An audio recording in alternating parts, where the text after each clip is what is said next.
यदि सोचा है कुछ करने के लिए तो करके दिखाइए। जो आपसे कहते हैं कुछ नहीं कर पाओगे, जो आपसे कहते हैं कुछ नहीं बन पाओगे, उन्हें बन के दिखाइए। मित्रों नमो नमः। मैं Julie Bharti madam classes channel पर आप सभी का हार्दिक स्वागत है। मित्रों आज की क्लास में हम आपके लिए लेकर आए हैं नीति शतकम की धड़ाधड़ प्रश्नोत्तरी। तो मित्रों यह प्रश्नोत्तरी भाग 3 है नीति शतकम का, और इससे पहले हम भाग 1 और भाग 2 प्रश्नोत्तरी करा चुके हैं। यदि आपने नहीं देखी है तो नीचे डिस्क्रिप्शन बॉक्स में प्लेलिस्ट के लिंक दिए हैं, उन लिंकों पर क्लिक करके आप संस्कृत की सभी क्लासेस देख सकते हैं, सभी प्रश्नोत्तरी को देख सकते हैं। यदि चैनल पर पहली बार आए हैं तो संस्कृत पढ़ने के लिए भारती मैडम क्लासेस चैनल को सब्सक्राइब करें, बेल आइकन बटन दबाकर ऑल पर क्लिक करें, जिससे कि हमारे नए वीडियोस के नए क्लासेस के नोटिफिकेशंस आप तक पहुंच सकें।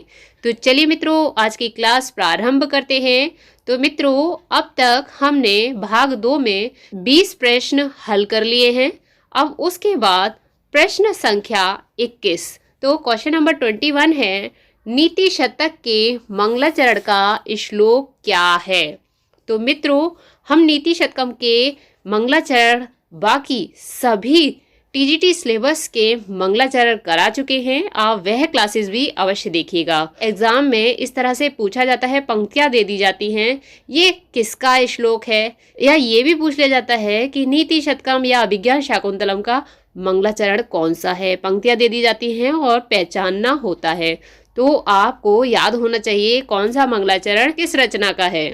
तो मित्रों नीति शतकम का मंगलाचरण है, देखिए, दिक्कालादि अनवच्छिन्न अनंत चिन्मात्र मूर्तये स्व अनुभूत एक मानाय नमः शांताय तेजसे। ठीक है मित्रों, तो ये नीति शतकम का मंगलाचरण है, ये आपको याद रखना है, इसका अर्थ भी आपको याद करना है। ठीक है, तो मित्रों अब हम इस मंगलाचरण का अर्थ भी आपको बता देते हैं, क्योंकि इसमें से बहुत सारे प्रश्न बनते हैं, एग्जाम में पूछे जाते हैं। तो इसका अर्थ है मित्रों, पूर्व पश्चिम आदि 10 दिशाओं और भूत भविष्य और वर्तमान आदि 3 कालों के द्वारा जिसको मापा नहीं जा सकता, ऐसे अविनाशी चैतन्य स्वरूप जिसको अपने अनुभव मात्र से ही जाना जा सकता है। व्यक्ति कैसे जान सकता है ईश्वर को? अपने अनुभव मात्र से। ऐसे शांतमय ज्योति स्वरूप तेज स्वरूप, यहाँ पर है ना नमा, शांतमय तेज से ज्योति स्वरूप परम ब्रह्म के लिए नमस्कार है। कवि कह रहा है कि ऐसे ज्योति स्वरूप शांतमय तेजमय परम ब्रह्म को मैं, या परमात्मा को मैं प्रणाम करता हूँ। परम ब्रह्म को नमस्कार है। तो किसने किया है? महाकवि भर्तृहरि ने। ठीक है, तो अब इसके बाद नेक्स्ट क्वेश्चन देख लेते हैं। क्वेश्चन नंबर 22, दिक्कालः में कौन सा समास है? तो दिक्कालः का अर्थ क्या है? 10 दिशाओं और 3 कालों की बात हो रही है मित्रों। तो दिक्कालः दिशश्च कालश्च, यानी कि दिशाओं और कालों। ठीक है, द्वंद्व समास की क्या पहचान है? तो मित्रों द्वंद्व समास की पहचान है और चा, ये चा लगा है ना, चा, तो इसमें कौन सा समास है? इतरेतर द्वंद्व समास। ठीक है, अब नेक्स्ट आगे चलते हैं। क्वेश्चन नंबर 23, नमः के योग में कौन सी विभक्ति होती है?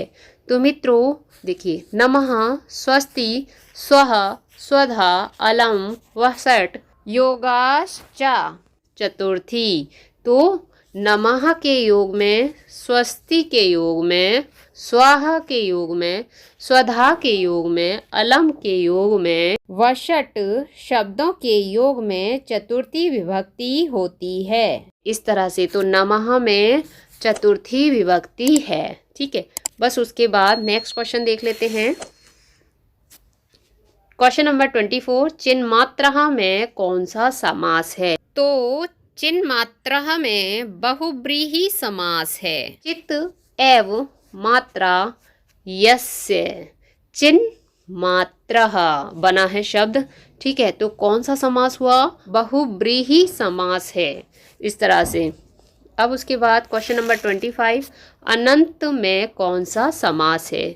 तो अनंत शब्द में भी बहुब्रीहि समास है। न विद्यते अंतो यस्य, क्या बना? अनंत, जिसका कोई अंत ना हो, तो क्या है वो?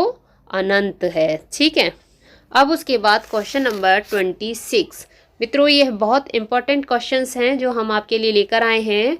मंगलाचरण कितने प्रकार का होता है? जैसा कि हम हर प्रश्नोत्तरी में ये प्रश्न आता है और बताते हैं, और देखिए ये प्रश्न पूछा भी गया है कि मंगलाचरण कितने प्रकार का होता है? 3 प्रकार का। तो पहला नमस्कारात्मक, दूसरा आशीर्वादात्मक और तीसरा वस्तु निर्देशात्मक।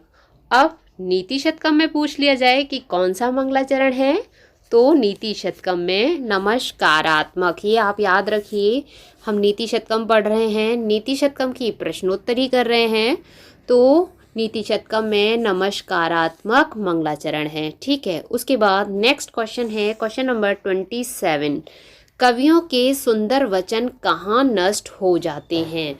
मित्रों इस तरह की पंक्तियाँ भी पूछी जाती हैं, तो सही उत्तर है शरीर में। मित्रों यह नीति शतकम का दूसरा श्लोक है। मंगलाचरण के बाद पहला कौन सा श्लोक है? मंगलाचरण, जो अभी हमने देखा। तो मित्रों यह दूसरे श्लोक की पंक्ति में से ही लिया गया है यह क्वेश्चन। तो कवि के सुंदर वचन कहाँ नष्ट हो जाते हैं? तो मित्रों आपको एक बार पूरा श्लोक बता देते हैं। बोद्धारो मत्सरग्रस्तः प्रभवः स्मय दूषितः अबोध उपहताश्च अन्ये जीर्णम अंगेषु भाषितम्। इसका अर्थ है विद्वान द्वेष ईर्षा से पीड़ित हैं। किससे पीड़ित हैं विद्वान जन? द्वेष और ईर्षा से। और राजा अधिकारी गण जो हैं वह अहंकार में चूर हैं, अहंकार से भरे हुए हैं। बाकी सब दूसरे लोग जो हैं वह अज्ञान से भरे हैं। इसलिए हितकारी वचन कवि के शरीर में मर गए हैं, दब गए हैं, नष्ट हो गए हैं। तो ये वही पंक्ति है कि कवियों के सुंदर वचन कहाँ नष्ट हो गए हैं? तो शरीर में। जीर्णम अंगे सुभाषितम, यानी कि इसका अर्थ है सुभाषितम मनोहारी हितकारी वचन, और जीर्णम अंगे शरीर में क्या हो गए हैं? नष्ट हो गए हैं, नष्ट हो गए हैं, दब के रह गए हैं कवि के मन में। तो ठीक है, तो आप यहाँ पर आंसर लगाएंगे शरीर में, जीर्णम अंगे सुभाषितम। ठीक है। तो मित्रों अब आगे बढ़ते हैं। तो मित्रों क्वेश्चन नंबर 28 है, स्मय शब्द का क्या अर्थ है? मित्रों ये श्लोक 2 के ही क्वेश्चंस हैं।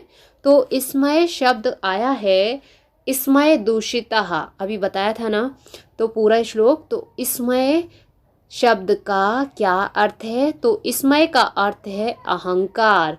अहंकार के साथ साथ कह सकते हैं घमंड। तो स्मय का अर्थ होता है घमंड या अहंकार। यहाँ लिख देते हैं घमंड। तो घमंड या अहंकार स्मय का अर्थ है। ठीक है। उसके बाद नेक्स्ट क्वेश्चन है क्वेश्चन नंबर 29, बोद्धारः केन ग्रस्तः? तो बोद्धारः का अर्थ होता है विद्वान जन। क्या होता है? विद्वान, ठीक है, जन, विद्वान जन। आप राइटिंग समझ लेना। तो विद्वान, बोद्धारः केन ग्रस्तः, तो विद्वान जन किससे ग्रस्त हैं? यहाँ यही पूछा है, बोद्धारः केन ग्रस्तः, बोद्धारः विद्वान जन, केन किससे, ग्रस्तः पीड़ित हैं। तो बोद्धारः विद्वान जन मत्सरग्रस्तः, मत्सर का अर्थ होता है द्वेष, और किससे ग्रस्त हैं? ईर्ष्या, ईर्ष्या। ठीक है, इस तरह से द्वेष और ईर्ष्या से ग्रस्त हैं। तो यहाँ पर मत्सरग्रस्ता द्वेष से ग्रस्त हैं या फिर ईर्ष्या से ग्रस्त हैं, पीड़ित हैं। ग्रस्तः का अर्थ क्या होता है? पीड़ित हैं। अब उसके बाद नेक्स्ट क्वेश्चन देख लेते हैं, क्वेश्चन नंबर 30। मित्रों, क्वेश्चन नंबर 30 में पूछा है प्रभवः शब्द का क्या अर्थ है? तो प्रभवः का अर्थ होता है राजा या स्वामी, या फिर हम कह सकते हैं कि अधिकारी लोग भी। ठीक है, यहाँ पर अधिकारीगण भी कह सकते हैं, अधिकारी। ऊंची पदवी वालों की बात हो रही है, तो वो किससे ग्रस्त हैं, है ना? ये भी पूछा जा सकता है क्वेश्चन में। तो प्रभवा का अर्थ क्या है? राजा या स्वामी। मित्रों, इससे पहले की प्रश्नोत्तरी देखने के लिए या फिर सभी रचनाओं की प्रश्नोत्तरी देखने के लिए, सभी क्लासेस को देखने के लिए ऊपर दिए गए आई बटन पर क्लिक करें, या फिर नीचे डिस्क्रिप्शन बॉक्स में प्लेलिस्ट के लिंक दिए हैं, उन लिंकों पर क्लिक करके आप चैनल पर अपलोड सभी संस्कृत ग्रामर और सभी संस्कृत लिटरेचर की क्लासेस देख सकते हैं। और सिलेबस की सभी कथाओं को आप सरल भाषा में सुन सकते हैं। वह आपके एग्ज़ाम्स के लिए बहुत इम्पोर्टेंट है, चाहे वह टीजीटी का एग्ज़ाम हो चाहे पीजीटी का, वह सभी के लिए बहुत उपयोगी हैं, बहुत महत्वपूर्ण हैं। तो मित्रों, आज की प्रश्नोत्तरी आपको पसंद आई है, आपके लिए यूज़फुल है, हमारा पढ़ाना आपको अच्छा लगा है, तो एक लाइक और एक कमेंट अवश्य कीजिएगा।